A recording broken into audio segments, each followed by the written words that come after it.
Curzio here with another live video, and it's titled Why You Should Avoid Value Stocks at All Costs. I know all the value people I've interviewed over the last 13 years on Wall Street Unplugged, they're all going to be sending me an email about this. But there's a big debate going on right now because there's a transfer of money going in a little bit out of technology, and there's a lot of analysts out there, even CNBC, talking about a lot how there's going to be a transition from growth to value because there's been a growth market for how long, right? Since the credit crisis, basically. Growth has trumped value. And I think it's important, what I'm not hearing out there is there's a difference between value and how you define it. I mean, value, of course, is cheap. It's a low PE. I get it. But buying these stocks, if you're buying a stock, the average PE for the S&P 500 is 18.5 times right now. That's what's trading on a forward basis.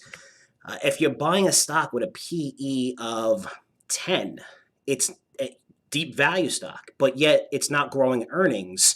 You're probably going to get smoked on that name. And I see a lot of investors making this mistake. That's why I want to do a video about it. Value, if you're looking to buy value, which is stocks that are kind of cheaper than the market, you have to make sure they have a growth component. If they don't, they're going to get smoked. They've been getting smoked. It's going to continue. There are exceptions to that rule. If you see a big insider buy, mostly by a CEO, real insider is not a 10% owner or anything like that. But if you really see a buy out of nowhere or something, just steady buys from a lot of management team, it's different. Maybe something's going on they know about. But you got to stay away from value. And here's why. Because there are great value names you could buy, but you have to make sure they have a growth component. Let me show you what I mean. I'm going to share my screen. So here's my screen right here. And when I screen this as a 20 times forward PE and 20 times earnings per share growth, right? So this is the list of names that I came up with. And there's over 100 on this list. This is from the Russell 3000. And look at the name, Bristol Meyer. 9 times PE, 50 to growing earnings, expected growing earnings 60%, total revenue at 46%. To put that in perspective, the average S&P 500 company is trading at 18.5 times forward earnings.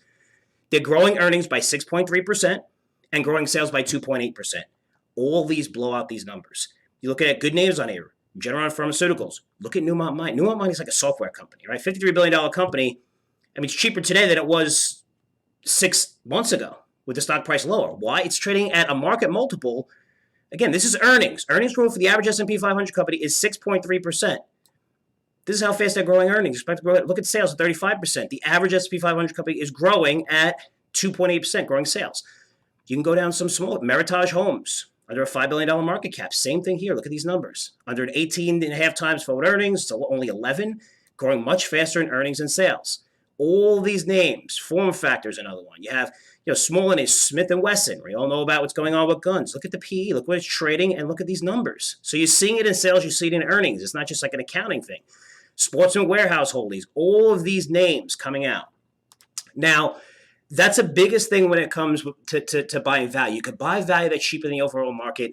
Make sure they have a growth component. Make sure they're growing earnings. Make sure they're growing sales. The only place I'm seeing this, few large caps that I mentioned, but I'm starting to see it in a lot of small cap names. Small caps are starting to outperform. This week, they significantly outperformed major indices. I think it's going to continue. I'm seeing so many names that are starting to grow earnings now. Business is coming back. Things are opening up. People are booking trips. And these companies are not just cheap. They're significantly off their highs. That's what I would look. But just be careful when people say, just buy value to buy it. You have to make sure there's a growth component. If you're buying value with a growth component, that's fine. If not, you're going to get smoked. I'm Fred Curzio. As always, I'll be back to you guys soon. Take care.